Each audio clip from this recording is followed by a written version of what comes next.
Deicide. Hello, and welcome to Deicide. I'm your host, DeamonMachine, and today I'm joined by a massive amount of people because everybody's here, yay! HiRezBart is at the top, showing off his hallway at the HiRez Studios environment. We have Resterian from BLG.eu, Krett from BLG.na, PonPonWeiWeiWei from Curse Gaming, and then Sprayarn from the Copenhagen Wolves. Yay, welcome everyone, welcome. So first thing on our list today is the team shakeup. Really the only person that has to talk too much today, or about this point, is PonPon, and I'm sure he's only said it 100,000 times thus far. Yeah, So I've gone over it a lot. PonPon, what happened? Basically what happened is there was just some disagreements as to what was going on, and Zap felt like he was, in his words, split from the team, and so he just wanted to go out. And I mean, there's no really hard feelings that he wanted to leave. He left in a pretty graceful way. And then Sparks was supposed to stick with us, and then I think he decided to leave the Zap too. But we picked up KO, we picked up, we're looking to pick up Narian, and so I think we're going to have a strong team. We're going to keep going just fine. Nice, nice. So on the flip side of that coin, Shing and Allied left Root, and so we now have Shing and Allied made a team with, who are the members of that, Krett? I believe you know that off the top of your head. They have MLC Stealth, formerly from Denial, playing support, and he was a mid player, so that's a bit strange. Don't know how they got that. They have NJ Nick mid. They have Shing on carry, surprisingly. They had Allied on carry, but I think he's now playing support. And then there's one spot that's sort of in flux as far as is officially known. As far as I know, it's Iomega is like official. Is it official? Okay, I didn't know that. I'm pretty sure. From again, I guess it's not official because they haven't made a post, but that's what I heard. And their team name is Team Snipe? Yeah. Okay. Snipe Gaming. All right, and so then Root has, to make up for Allied and Shing leaving, they picked up, crap, I forgot who now suddenly. Zappy. And Sparks. That's right, Zap and Sparks. Derp. It was some circular thing. What was the, wasn't there going to be like a LeBron James style decision episode for Jerby, whether or not he was going to stay with the team or leave? Never happened with that. Where is he taking his talents? I don't know. Nobody quite knows yet. It's been very secret. Yeah, I thought that he was like... It's the best kept secret so far. What will Jerb do? Yeah, Well, I remember people talking about, that he was going to... He had the opportunity to play from the bench or to, obviously, to leave the team if he wanted to. Yeah. They're rotating Lassus to middle, which, I don't know, in my opinion, a long time coming. Yeah. It seemed like it was something that, when he joined Root, I was kind of surprised that he didn't start in mid. Oh, really? It seemed like once so in my, from how I saw it go down, it was like you had Best, right, who was a stream monster and pub stomper, and Curse picked him up, and when he started to consistently beat Jerby mid, it was like, okay, you're like, Best turns out to be very, very good at the game, but he started losing pretty routinely to Best pretty quickly, and Best did not have a tremendous amount of competitive experience. He's just getting out 1v1. And Yeah. it's got to be tough to be the captain of the team and be the weak link, and be the mid player. I'm just surprised that they didn't make a move earlier, to be honest. Yeah. Anyone else have an opinion on that? I'm not sure. There's a lot of speculation on how that team will mesh together as a whole. As far as Lascif's mid goes, he was originally a mid player and plays mid well, but it is known that he's a victim of tunnel visioning. Whether or not he can make up for that or has already fixed that is up in the air. Yeah. He gets hyper-focused in middle, and he tends to get ganked a lot. Or if they do rotate quickly around him, they can shut him down. Yeah, I've said it for a while, but Lassus is incredibly technically skilled, and with that he can 1v1 really, really well. But someone asked me to point out weak points of every player on every other team once, and the only thing I could find Lassus as a fault was tunnel vision. And it seems like he's actually gotten a lot better at it. Scrimming him the amount that I have, he's gotten way better. That's good. The question is, right, can Lassus beat Best? At the end of the day, that's who they're going to be likely facing each other at the end of a tournament. And can Lassus beat Best out in a best-of-3 series? So BM, Bart. Why is that BM? I think it's BM. It's just, it seems to be what Spray the just question feels is. neglected. I mean, it is what it so is. neglected. Like, I'm a mid player as well. Give me some praise. God damn. You're a European though. Oh, okay. It's different. Bring the EU card. You have your different set of competitors. That leads us to some of the later points, but in the U.S. scene specifically, let me couch all of my opinions so that we don't make Sprayarn butthurt. But in the U.S. scene, it's going to come down, it has historically come down to Root versus Curse, right? Yeah, that's So true. Pretty much. is Lassus going to be able to cover the gap of not playing mid for 3 or 4 I'm months and be able to take on Best? thinking that there may be an upset in that Xing's team may fiddle with the status quo a bit. Yeah, Because they've been looking no longer really strong think it's- recently. I no longer think it's just Curse and Root. Yeah. It was that way for a while, just because we had a lot of the strong players, and we had a lot of we were constantly just scrimming each other.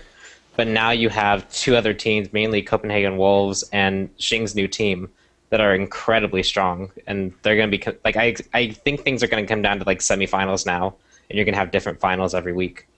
Yeah, so I think it's the end of the era of Curse Root finals constantly. Yeah, probably. Okay. What's also going to be interesting is Lassus is going back to mid, and we'll see if his playstyle is similar to where it was when he was midding for RG. And then NJ Nick has been playing mid, but not competitively, so that's a new mid. So in the NA scene, sort of the only remaining mid is the Best, because Scythe has been on a potato for the past month. Yeah. So maybe mid is going to change a little bit, and that'll be interesting. Yeah. It's all just who can beat the best. That's what they'll be gearing for. You can? Can you spray? Yes, I can. Good. Give him Artemis. Yeah, with Artemis, as I was saying. Hashtag spray for spray. Yeah, Artemis versus Alquang, strong matchup. Yes.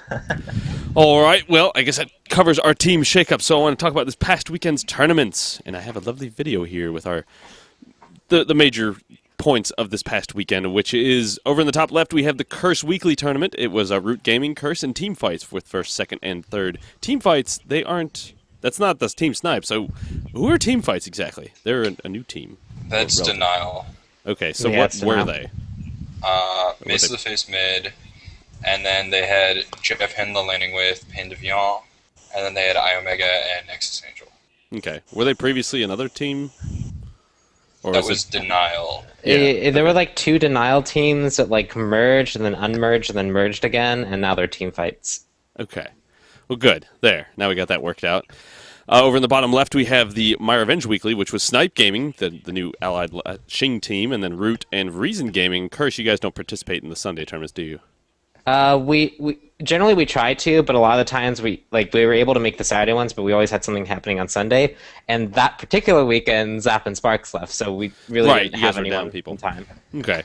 Fair enough, fair enough. And over in the top right, we had BLG Casually Competitive number 11 was New Breed, Omega Gaming, and Cruel Warfare. It was a very interesting and intense weekend, so it was quite a fun time for the casual guys. It was you watching it and saying, wow, these are really casual people?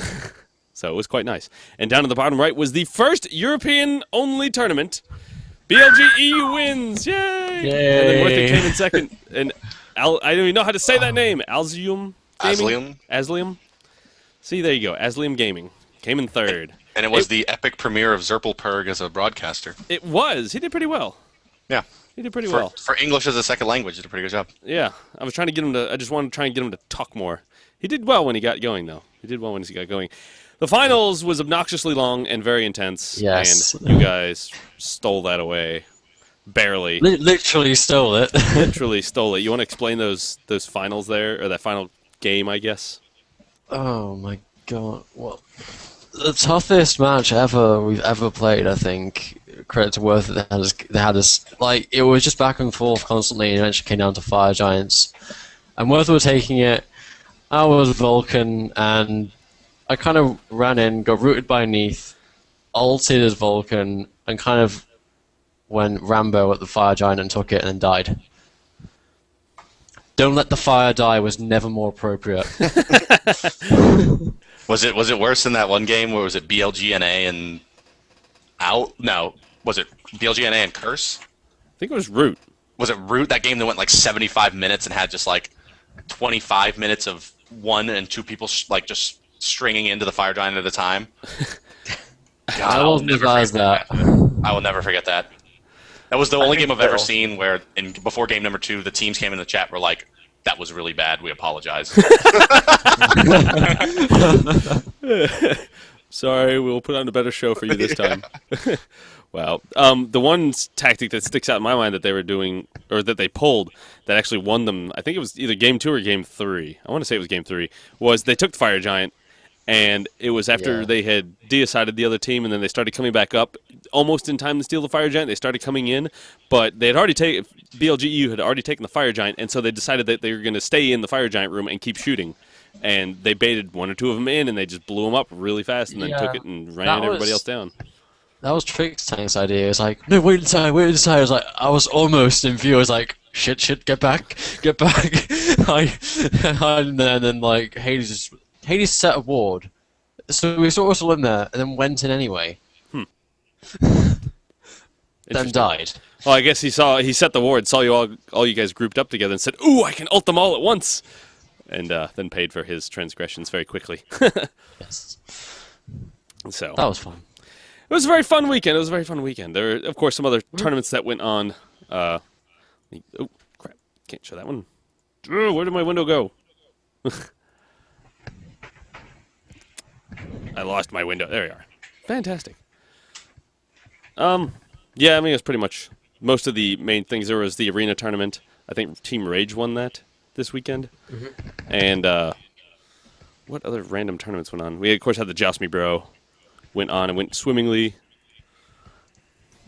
So, I mean, that pretty much wraps up most of the tournaments. So, on to... Go ahead. In the Joust Me Bro tournament, there was a huge upset where Amilatu, who won last week's tournament playing Freya, went up against Flashwing as Hades. And it's like Freya versus Hades, you can't expect Freya to dominate because it's Freya. Yeah. He got demolished. It was the most impressive Hades play I've ever seen. Good. Interesting. Well done, Flashwing. Yeah. I know Flash. Nice. So, I know that guy. I want to now that discuss guy. the EU and NA scene split results. Since we had this EU-only tournament, and, well, I guess most of the EU guys, lots of them didn't participate in the Curse. I know that SK did because they opted not to play the third-place match in the Worth It tournament, and so they could jump over to Curse. And I think that was one of the few EU teams that participated because the EU, the Worth It tournament had 13 teams or 15. Yeah, 13 teams, and then Curse had 11. 13. And so it actually, there were more teams playing in the European-only tournament than in the North American tournament, which was a little I shocking. think Curse was 11, and then Worth It and BLG.eu couldn't play anyway. Yeah. We would have taken ages. Yeah. So, I mean, Bart, what do you think of that right off the bat? Just with that little statistic. The fact that there was more European teams playing than the American teams? Yeah. I think it speaks really well for the European scene. And I think that it, provides me with, in a couple more weeks when we see, or, maybe even next weekend if we see similar turnouts, it provides a pretty good foundation and a pretty good rationale for recommending a full split of the actual scenes in terms of how we support tournaments. Now, I'm not sure really if there's anything that's publicly said about, kind of our plans moving forward here, but, we will be basically bringing tournaments in-house moving forward. So you won't see Curse and My Revenge being providers in the near future. Curse will probably likely still be involved just because Mike and Blake and everyone does a really good job, and the wiki and all that kind of stuff. So you may see powered by Curse sort of thing. But in general, we're going to be bringing it basically, they're going to be high-res tournaments. Nice. So Hi-rez tournament. whether or not they will be divided based on region is still something that we're working out. But certainly, the fact that there is this type of interest in the European community and that there is enough teams to fill out the better part of a 16-team bracket is pretty encouraging. Yeah, I mean, looking over at the, this is one thing that was huge in the casual tournament was we had 33 teams sign up, just like totally.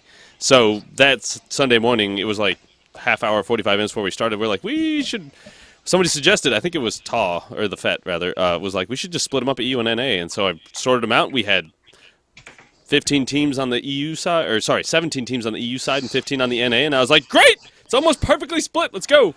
And so we ran it like that. We ran both brackets all the way through, just like they would if they were their individual tournaments. And then we took the 2 winners at the end and did a best-of-3 international finals. And the EU team ended up winning that one, which was New Breed.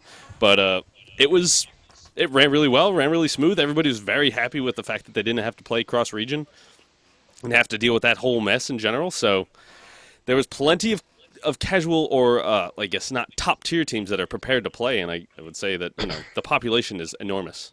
But I was just shocked when we had 33 team signups. That was 33 huge. sign up and stay. Yeah. Do what? fact Like they a all lot of teams will, a lot of them will sign up and then like not show, but Yeah. apparently 33 showed. That's Yeah. really, really good. We had actually 36 signups, and all 33 of them showed. We have a really good turnout when it comes to people signing up versus actually showing up. Usually we only miss 1 or 2 teams, and usually it's because we get a message from them earlier that morning or maybe late that early evening of the early day, and they're like, yeah, we can't make it because of X, Y, or Z. And so it's shockingly awesome. So yay for all the participants. And I mean, it's just building. The game's growing bigger and bigger, and the community's getting bigger, and so it's great. I love it. Any last words from anybody on that particular topic? I thought it was really cool to see the teams playing in their own regional brackets, and it was kind of funny because I was in the Mumble when the team captains from Omega and New Breed were like discussing the final match, and they're like, "Oh, we have to play on international. This sucks," because they were just, really enjoying not having to deal with cross server. So that was really cool. Yeah. I was just really impressed by the turnout for the Worth It tournament. I wasn't expecting that. I thought, about 5 or 6 teams, maybe it was like 13. I was like, holy shit, what? It's really encouraging, right? Because if you Yeah. think about it, and all respect due to Worth It that they put something together this quickly, but I mean the website's kind of ass. It didn't have terribly good promotion. Yeah. We put it on Facebook, we put it on Twitter, I talked about it on my show and that kind of stuff, but to have that kind of turnout for something that is first time, doesn't have some kind of super sexy mega flash web page, Yeah. and tons of prizing and tons of promotion is really, really good. Yeah, I mean, the prizes were 400 gems per player, and that was it. So Yeah. I guess and that was something that Effery was kind of that's what we want to do. We kind of talked about prizing here and there, but it was never hey, what do you guys want to give us? And it's cool that that's what ended up, right? That you get that many teams just wanting to compete. So, like I said, as we said from last time we did the Deicide show that I was on, and it was kind of in the heat of we want to divide the scenes, or the players expressing concern that they wanted to. yeah, It was basically well, hey, we don't know that there's enough teams to warrant that, and now that there is, it should be pretty easy to extrapolate what the next steps would be. yeah, definitely. Sweet. Well, I guess we'll go over the upcoming tournaments this weekend. Of course, we have the Curse. Is My Revenge running it this weekend, or are they done now? They're finishing at the end of the month. Okay, they're doing the monthly finals, and then It'll they're be the gonna last monthly final, yeah. Okay. And basically, I would expect My Revenge to continue to run events, likely. It's simply we won't be providing $1,000 a month for prizing, or Okay. $2,000 a month for Curse. That's going to come in-house. Yeah. Okay, because I heard that they were dropping out of the Smite tournament running from somewhere. I don't know what Nor's decision will be ultimately with that, but I do know that on the prizing side, we won't be providing cash prizing. From what I'd heard from the Marathon admins last week just gone, it didn't seem likely that they'd be doing any more Smite tournaments at all. It seems unlikely Okay. Well, at that this would be, point, but whatever, things change. it might change. So we got that. You got Curse. You got, of course, BLG Casually Competitives on Sunday. Worth It's on Saturday. It starts at what time is it? European time, Resterian? What now? What time is CET? I don't do CET very well. What the Worth It? It started at 9 a.m. Worth It is 3:30 for every other European country apart from mine. And mine's an hour earlier, so it'll be 2:30. 15:30 CT? Yeah. Yeah. I'll link it in the Okay. chat. So that's kind of if as we transition into running our own tournaments, unfortunately, you would expect like the Worth It tournament is probably going to suffer pretty heavily if we're like, hey, we're going to host a European tournament with $1,000 prize. Yeah. Unfortunately, there. So it maybe see something similar to what potentially will happen with Curse in terms of like, hey, we want you to be part of it and be a provider, but big ups to them for in the interim providing that outlet for teams that want to play only within region. I think international play should still be interesting. Oh yeah, We should, absolutely. at this point, refine gameplay in regions. Yeah, it'll be interesting to see how the scenes go and stuff like that. Of course, you have Joust Me Bro on Sunday. Is there anything that I'm missing? The arena tournament should also be running this weekend. Yeah, Eden Grounds arena tournament is going on. And there's always just kind of like various and sundry Brazilian and Polish tournaments going on. So if you're from either of those regions, kind of Eastern Europe, not Nordic, or kind of South America, like check kind of in your local community. I think there's like a Smite PL Poland website, and there's a Smite BR as well. I think there was check a with them. Polish tournament. The what? I'm sorry. There was a Polish tournament some time ago. I think it got quite a large number of teams as well. Yeah, that's you're talking about the Polish tournament that had that really good. Yeah. That was it's the same guy that kind of organizes a bunch of stuff for the Polish community. His handle is Kubri, Kubri. That's the name that he contacts me other. That was some big Polish like League of Legends or Dota or like MOBA caster guy that he got to host it. But yeah, there's actually like quite a bit of interest in Poland and more Eastern Russia or Eastern Europe. Like if you look at even like the stream view numbers, when I look through the Smite Game channel, like there's a lot of people in Poland and the Russian Federation and stuff like that those numbers are growing really quickly. Outside of course the Nordic region, which is traditionally always the strongest for MOBA viewership. So Cool. Shout outs to Sweden and Norway and Finland and all the Danes and whatnot. So shout out to Sprayarn. Yes. Yeah, shout out to Sprayarn and basically shout out to everybody in Copenhagen Wolves besides Young Bay. No Young Bay City for you. So now we would like to discuss NeZha. A week later, after you guys get to play him a lot and see how to deal with him, I guess we'll start on Sprayarn's side since he's been the most quiet thus far. What have you seen from NeZha? Do you like or not like him? It's him or her, I don't know, but she seems to be God, I can't even say it. He seems to be in a pretty weird spot. He has a lot of damage, but he doesn't seem to bring that much overall. Okay. Do you see him in competitive play anytime soon? Other than the fact No. that is he still going to be No, banned this week in Curse? I have no idea. I think that's being voted on. There's a poll going around apparently that is being passed on like some competitive players, see what they want to ban in terms of like NeZha, Portal, Motivate, and I think a lot of people hate Motivate right now. Yes. yeah. Yeah. So It's like worse than 5 Hand of the Gods meta was. Annoying. yeah. 5 Motivate meta. Oh man. Yeah, it's the kind of thing that I would expect that if we don't change it, that you would see rules on, kind of like how in Dota you would have like, or maybe it was Han, where you would have like the maximum number of like activatable healing item. Not like, I don't know if you guys play those games, but like Mechanism, you can only have 2 of them. Yeah. You can only have so many, of these different types of things. I imagine that is how it would go with Motivate if nothing changes on it. It'd be like you can only have 2 in a team. But yeah, sorry. Continue on your thoughts on NeZha. I think that was it. I think she has high damage. She has really high damage, but she doesn't bring that much to like a team fight overall, I think.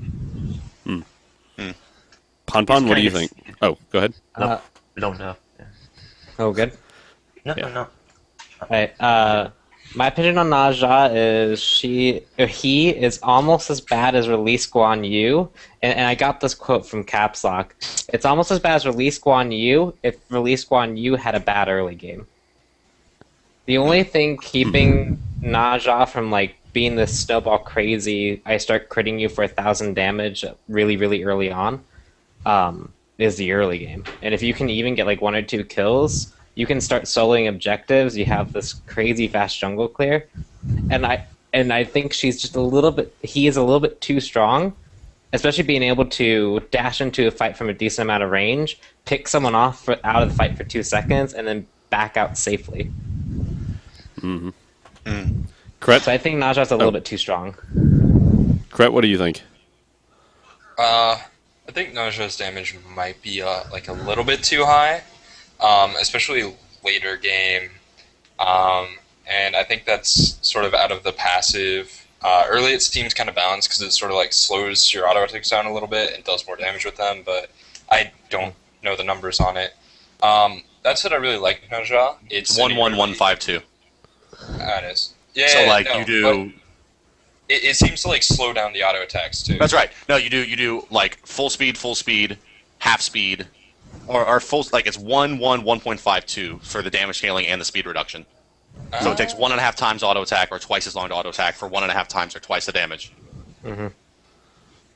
So it's essentially the same. Yes. Every toe. That's why when people call for nerfs on NeZha straight out, like, oh, it should only be 1.9 or whatever. Like, the problem with that is that then NeZha is not getting 100% scaling off physical for in hands, which is not something that we're going to set.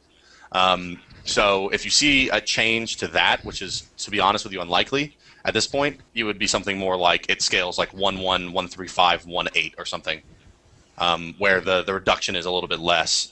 But one of the things is wanting to maintain the feel of that it's like a 4-string combo. And if you start messing with those values too much, you don't really get that feeling of the gameplay. And I think to an extent, the circus numbers are something that's valued in terms of being a niche melee assassin role for people that like big, pretty numbers. So all the demon hunters from Diablo, have fun. And like you get to see your big crits. Hooray. I think NeZha is intended to be doing what he's doing. It's a tank killer. The issues, my opinion on the issues is basically that it's,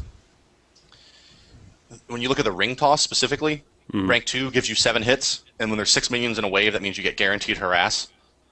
So my recommendation has been that you increase, like basically that it scales like 5, 5, 6, 7, 8 in terms of hits, so that you have to go deeper into it to get guaranteed damage. And that the number 3 is actually bugged currently. It's doing 50% of your scaling instead of 150% of scaling. So it has extremely low base damage to compensate for the fact that it's supposed to scale very heavily into the late game.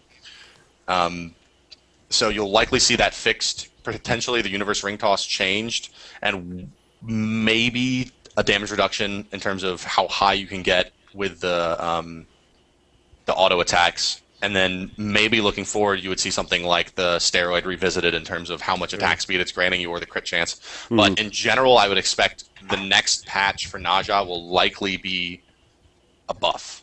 Or, you'll see the ring toss nerf and the number 3 buffed. But it's really more like getting it to where it was designed. Statistically, NeZha is the best god we've ever released in terms of, like, balance. It's literally, like, dead even. And the fact that you can release a god or a character or hero into the game, like NeZha, that's dealing multiple thousand damage crits and is this kind of like super high damage melee assassin, and it hasn't completely destabilized the game, I think is a testament to it's not that far from where it really needs to be.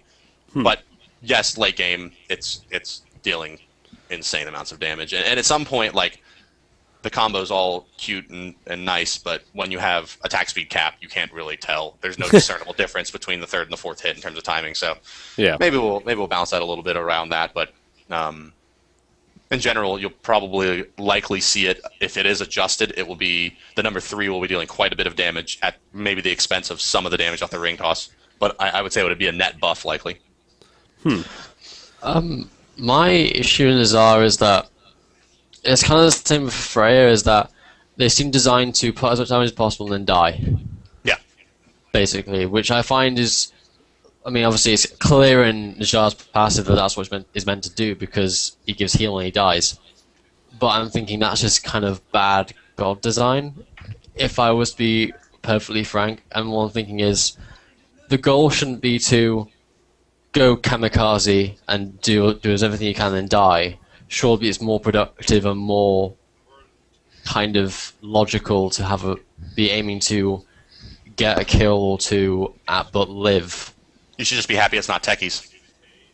I don't know. I suppose my issue is that I'm not comfortable with a god that is designed to basically be a nuke. Literally, be a nuke. I don't know that it is specifically intended to be that. I mean, like, things that had changed in development to accommodate less of that is, like, originally the ultimate placed you both down where you ulted. And now NeZha returns from whence he came. So there was some kind of consideration around that, but in general the design was that the god was going to deal massive amounts of damage and have very, very low survivability and escapability.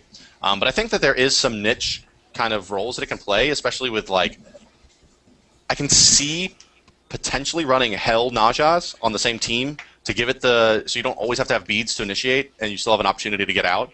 You know, that preemptive white number 2, if you max it on a Hell, could be really dangerous on NeZha, I feel like, in the mid game. Other issue is the ultimate. It feels designed to be an escape, not an actual ultimate. It doesn't do much. I mean, I understand like taking someone out of the fight is just basically the same as Freya's Banish with a bit of damage attached, but otherwise I'm finding myself using it either as a finisher or to simply get out. It's designed to be guaranteed damage when you hit it, right, onto a single target. It takes them out of the fight. And it also takes you out of the fight. That's right. It takes you out of the fight, which is nice in terms of, you know, the obvious reasons of, like, you can ignore some major burst. But I think in general, the goal for that ability is that you get a guaranteed amount of damage and take someone out of the fight. It's more of like a damaging banish that also banishes you than it is. And just the utility of that is what makes it an ultimate, certainly not the damage output. Or here's something that someone really did point out that I actually need to address as well, is about lifesteal on NeZha. I was in a arena match playing NeZha 4v1, and I was out healing through a few carries damage. It'd be like they were doing a hit me for about 250s, I'd be healing for 300s. I think you're healing off. It's not AoE. It's counting as single target, even though it's an AoE hit. No, what it is that it's the issue, and this is a bug.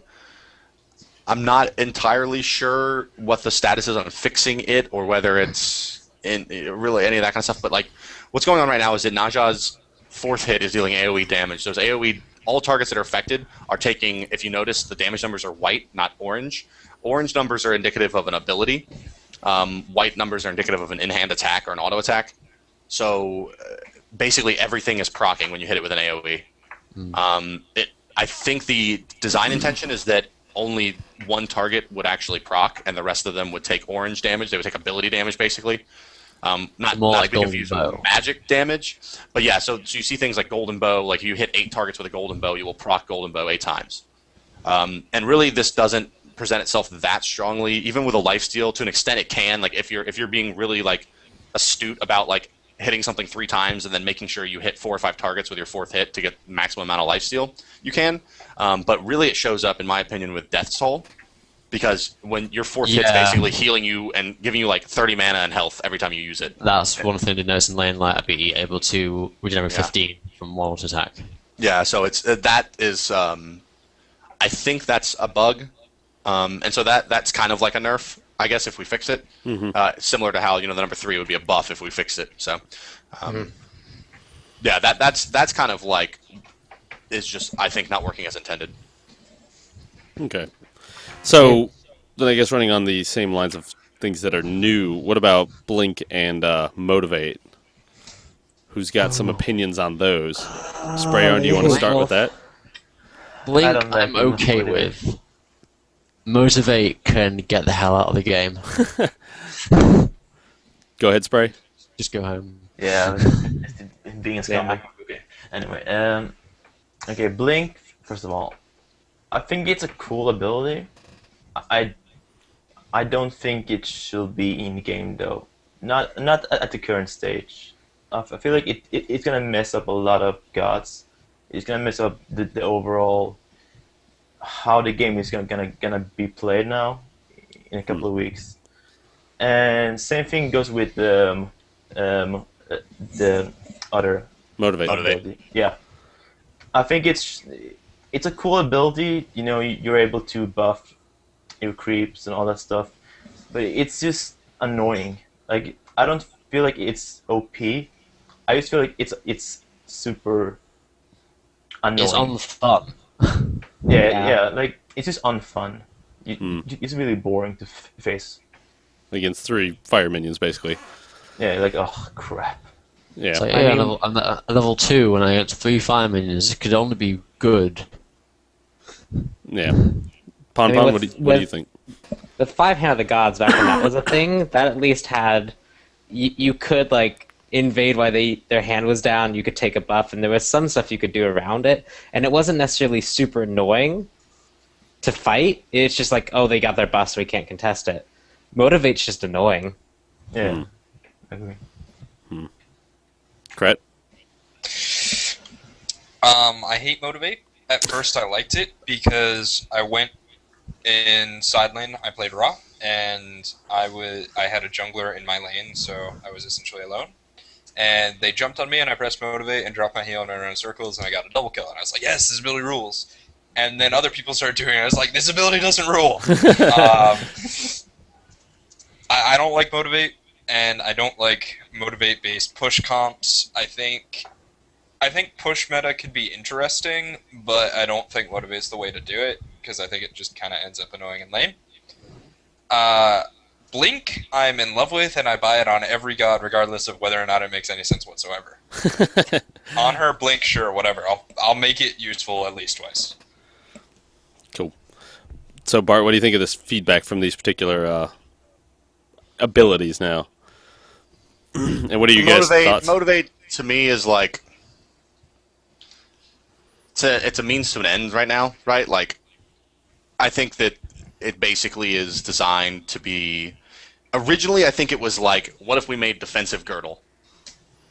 And then the first one that came out was all weird. I don't even remember how it worked. And then they were like, oh, it's going to be Motivate. Again, this is stuff that, like, to be perfectly honest with you, I very, very rarely playtest. Usually because I'm broadcasting when they run the majority of playtests, so I don't know really how this came through development and what the specific rationale was behind it, but I don't know. It doesn't seem to be a bad game mechanic. It just seems to be a pain in the ass to deal with. Like, you have to deal with it, especially if they're running a high heal team comp. Like, if you don't, it's a race to like Divine Ruin. Yeah. And if you aren't able to stop them, if you don't get that item early enough, like, they're just going to push right through you. So, is it significantly more problematic than, like, running Chen, Death Prophet, and 3 mechs in Dota? I'm not familiar with that. No, I don't know that either, so sorry. It's more like... I don't know any good League of Legends analogies, but I don't even know if League of Legends has push strat, but I mean, push strat is a big piece of MOBA, and if they pick a team if they get Rog, Wanyu, Hades, and Aphrodite, and they all take Motivate, you didn't realize that was the strat they were going to run. Same way as if Copenhagen Wolves continue to pick 3 tanks till the end of time, then you're like, we're going to pick all carries. Oh no, we got bodied. Like, so to an extent, I think there's some amount of, like, meta that hasn't developed around it, and maybe it does need a reduction. I think that, like, there's certainly you don't want to set up situations in which, like, straight cheese is going to win games more than 50% of the time. Yeah. And that seems to be the case right now in pubs. So, but I think you got to wait a little bit till people actually, like. But then again, Blink's kind of the same thing, right? Is that, like, there's certain things in the game, in any MOBA game, that if you don't look, you're gonna get destroyed by them. Like, Blink being one of them. Like, oh, I didn't notice that Anubis has Blink. I also didn't notice that Anubis has left the mid lane for the last 30 seconds. Yeah. Wow, Blink's overpowered. He killed me. Right?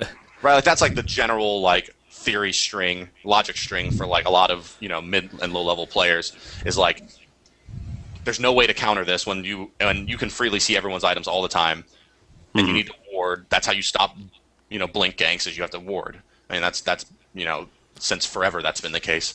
But specifically with Motivate, I haven't played against. I played against one team that ran, like this, like the standard, like, Rog, Wanyu, double Motivate lane. It was just like, you pushed right through us, and well done. So maybe it'll be adjusted. I think that's one of those things, like, you just give your feedback, and the designer's going to look at it, and they'll figure something out, I'm sure. Maybe it could slightly scale throughout the game, to where early game it doesn't do quite Who knows, man? Not impossible to kill minions.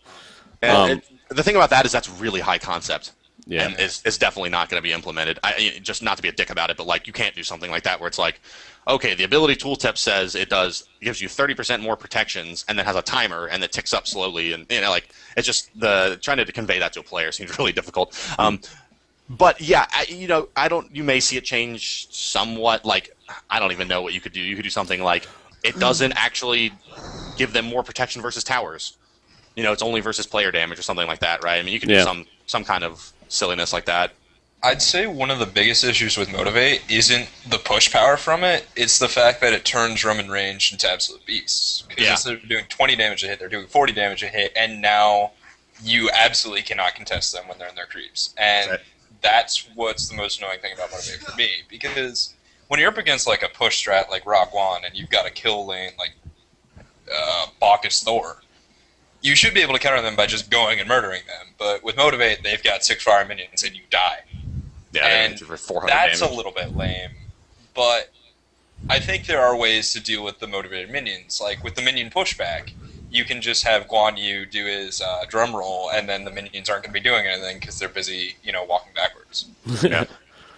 I mean, I've only been a few times I've actually managed to deal with Motivate, and that's because I've managed to roll Vulcan luckily enough and just kind of sit on the tower and let the turrets do the job for me. But just the sheer tankiness of the pseudo-fire minions is really frustrating when you're when really early in the game. It's like, here, have these minions designed for mid to late game right in front of you at level 2. I think that if any of the new abilities that have been added to the game, specifically Blink, Shielded Recall, and Motivate, that it's funny that like the layperson is very concerned that Blink is going to cause a more stagnant meta, when I think in actuality Motivate is would cause a much more turtle-based meta, because you're not going to be able to leave your lane. I love Blink. I think it's great. I think Blink will lead to a more passive meta for a couple of tournaments as people figure it out.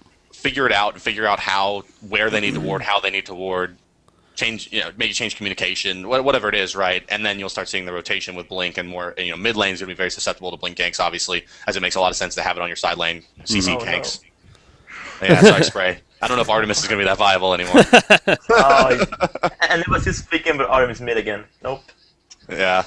Ever again. Well, here's another kind of other thing I wanted to bring up was, can we get some sort of maybe a flash animation for Blink when you use it, like flash in, flash out, to where it's just a straight up poof? Because there's a few times I wasn't sure if it was lag or if they blinked or blunk, whatever. There is effects for it, but it's kind of like more.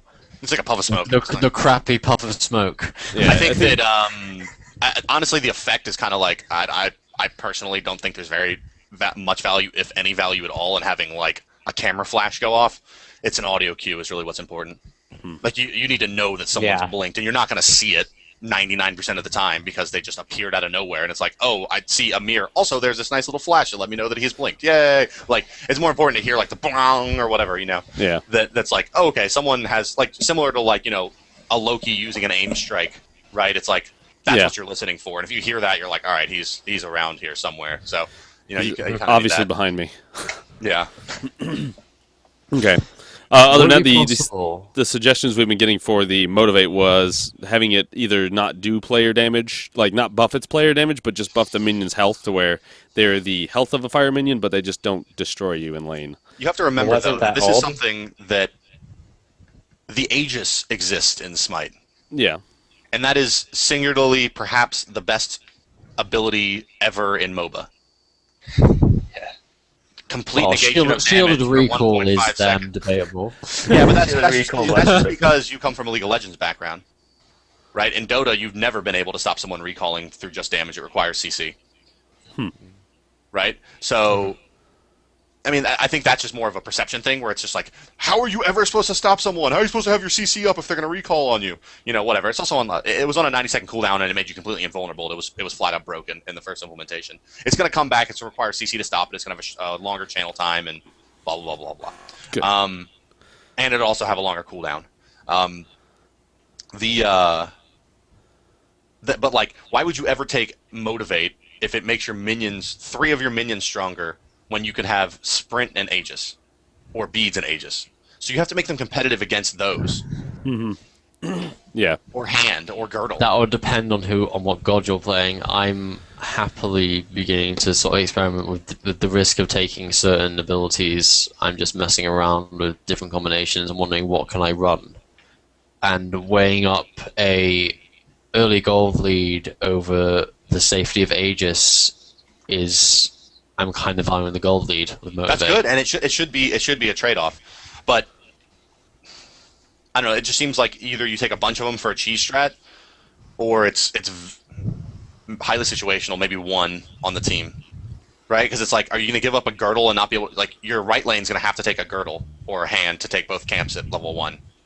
So does that mean that your left lane takes a motivate, or you have 2 motivates in one lane and then like a third one on the team and run some kind of push? At least that's how like kind of my mind's working out. It just doesn't seem like even at this point it's that strong of a trade-off unless you're going like really motivate heavy. Okay. Well, I think that mid lane now everyone will get Aegis and Blink. Yeah. I don't think anyone will ever buy Sprint and Beats anymore in mid lane. I think Blink. I wouldn't see why no beads. Because Aegis. That'll depend on the team. Yeah, like like very few options when it comes to like picking your abilities in the mid lane, and most of the times Aegis is better than Beats. Well, in terms of when you're fighting an enemy comp, let's say there's a Ymir on the enemy team with like a blink, or an Ares on the enemy team with a blink. If you don't have Beats Aegis, You're dead every 90 seconds. You're dead every 90 seconds. Because you have to be able to chain the 2 to get out of CC. That's the only reason I would say Beads is still completely viable in the game, is because Blink exists. Depends on what god you're playing. Yeah, if you're playing Artemis, you can just be like ult and walk out, but not every god has that option. It's like if I'm playing Hell, I don't see why I will get Beats ever. It's just, Yeah, I would say it's situational, but to say to never get Beads, I would disagree with. yeah. maybe.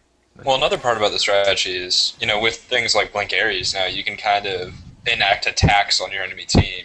You have to say, you're going to have to get Beats Aegis, otherwise we're just going to Blink Ares you all day. Yeah. And you can play him for that. Yeah. Yeah, that's my biggest problem with Ares right now, is he forces 2 abilities to really effectively counter it. And I mean, there's different stuff you can do, but like the real answer to not getting Beats Aegis when the Ares has Blink is to play so passive it's kind of silly. Right. So that's my only problem with And it. that's kind of like to my earlier point, is that I imagine that right out of the bat you're going to see passive play now that Blink's in the game, and then it'll evolve, and people will be like, oh, what if we just burn the Ares down, or we let them initiate on us and we counter-initiate with our Blink Hades, or whatever it is. I'm sure that strategies will evolve. Yeah. Again, I can give you analogies for how Dota meta progressed, but that seems to be wasted on the on the League of Legends crowd. Yeah, I only played League. I didn't play League that much. League boys in this game. So many. Yeah. So, Bart, do you need to go to do your show soon?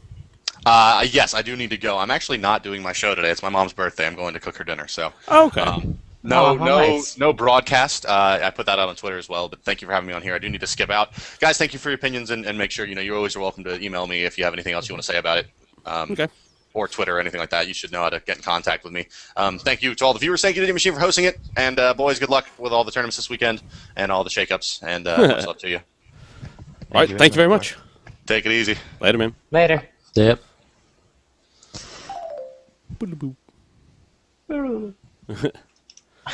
I just realized they added something into Smite that's the best thing ever.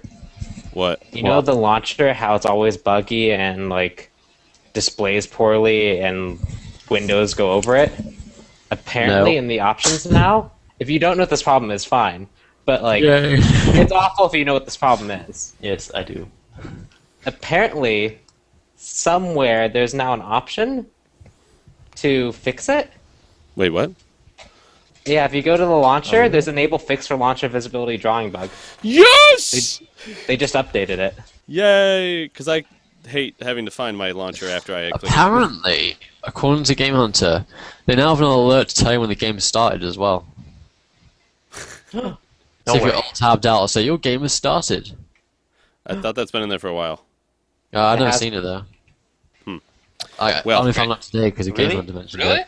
Really? I've never seen that one. I've never. Oh man, it It's works. not working It properly. works. I've had it come and tell me when I'm all tabbed out, and you get the little thing in the bottom right corner that says your game is no. ready. Yeah, but Yeah. that one is old. It's never told me ever. Interesting. Well, That's an I- old one. guess now we'll let the viewers, anybody like to call us up and ask questions to the panel before we wrap it up here, I guess in another 10 or 15 minutes, please do call us up on Smite Talk, on Skype. Other than that, anything interesting you guys want to bring up that happened this week, or anything that you wanted to talk about with the viewers? Curse is now sponsoring a Toontown team. Uh-oh. Pretty good. Oh. If you've seen my stream at all for like the last week, me, Shadowq, and Bess have been playing Toontown just for fun. I had. Oh wait, that's maybe not a thing I should say on stream. Maybe not. Spray for spray. Why are you so bad, Spray? I was gonna say something inappropriate, but can't. You can wait till after the show to say that. How's that? Yeah. Then you can say it on stream. All right. Krett, anything interesting for you going on? I played Blink Sobek in the scrim yesterday, and I reaped terror. We lost. We lost very badly, but ooh, I love Blink. Resterian. I suppose. Secret strategies. Secret Okay. strategies. Nice. Well, We've been making plans. that's good. You got plans to beat All Root the and secret Curse all on the same day on NA servers. No. Well, we have plans to keep our top spot in with it. Ah. Good I'm plan. actually really glad EU was able to have a separate Oh scene. god, you have no idea. I was like, I mean, there's no elegant solution to ping issues, especially in best of one tournaments. In best of three, you can at least have server swapping, Yeah. but like, there's no elegant solution barring a separate scene. Yeah. I was I like, mean, I'm looking forward to Quality. a split scene. It'll be good because it'll allow the metas to develop regionally, and then get them for international competition every once in a while, and you can just do a nice international show match on like Sunday evening, or I don't know, maybe Sunday morning. Who knows? Sometime that's convenient for both, and do like a best of 5 even. We're gonna do a show match, best of 5. Give us the best server swapping options. I That'd be think good. I think watching the casual competitive this weekend kind of really banged in the point that splitting the scenes is the way to go. Like, Yeah. because both Omega and New Breed played so well, and then they get into the finals, and it's EU first, and New Breed just dominates. Yep. And then it's NA, and Omega just dominates. And then it's EU, and New Breed just dominates. And I'm like, Yeah. we need to get these two in the same building, because I don't really know who actually won here. I don't know who the better team is. Yeah, exactly. And I mean, I think that's a really big question as well. Like, okay, like it's just said like this: who is the best team in the world? Nobody knows. Yeah. Until you get them all on a LAN to fight it out for sure. Exactly. Yeah, like, here was one of the other things that I don't think a lot of people take into account. When I was talking to New Breed after the games were done, I was like, so what happened the second game? You know, why'd you guys get beaten so badly after you performed so well in the first game? And they're like, well, actually, we kind of panicked during the picks because we were picking, and we realized when we were picking that we were going to be on the NA server, and so we had to try and pick gods that we could play on a high ping, and we were, like, trying to rack our brains as to what we could play on a high ping, and so that made their picks all wonky, and they ended up not picking well, and so they got destroyed because they got outplayed and they got outpicked. And so that's, I think, a problem that a lot of teams run into when they're going for that international play. Oh yeah, I agree. Like, there are certain comps we can't play on NA. Yeah, Because I mean, the- you got to basically, in order for that international play, you're gonna have to build a strategy around playing on a high latency, Exactly, and And that's so- really not cool. and that's just annoying because Yes. it makes you have to figure out things twice. Well, the other thing is, even if you go into an international game and you know you're going to be on EU or cross international server, you don't know what kind of server it's going to be. I've had 120 ping servers that are fine, and I've had 120 ping servers where I don't even know what's happening. Like, Cthulhu is somewhere behind that evil red volcano, and he's making everything rubber band all over the place. And the second thing is, I kind of cheat with my reaction times because I'm an instant cast player. And so, a lot of the times, if an on-her, even one of the faster on-hers tries to do the Pillar Stun combo on me, I can dash out of it because I cheat. And can't do that on EU, and it really fucks up my game. I actually got reported the other day in an arena, or no, not arena, assault, because I was hacking because I kept rubber banding around the map due to connection issues, and then the only other reason that they were hacking or they reported me was because I was Arachne, and so I was having fun with the standing on Hades' head. We were just playing that thing, so we'd go running into battle with me on top of his head being completely... We lost the game, but he still reported us. I can't believe you. A pillar of the community and you're cheating in Assault? Exactly. Oh, Demon! It was terrible. Scumbag DeamonMachine. Yeah, it was like, this 2-11 Arachne definitely cheated his way to victory. It was terrible. It was terrible. So, all right, well, I guess we'll wrap it up here. Yes, Assault is serious business. Thank you, Duke. Thank you. Thank you all very much for joining me. Do you have any last words you'd like to put out before we go? I guess this time I'll start with Resterian on the other side. All right, I'd like to shout out my team. Good job, everyone, for what we pulled off on the weekend and for scrims we've been doing recently. I apologize for taking away scrimming time for this show. Ugh. This thing on the internet that I have to be part of now. Hopefully we'll get some scrims now. Cool. We should Yeah. be very patient to all of you. Every Great. last one. Also, sometime this week I will be uploading another Resterian 6 of Smite. If you haven't watched it, it's on YouTube. I will link the first episode here.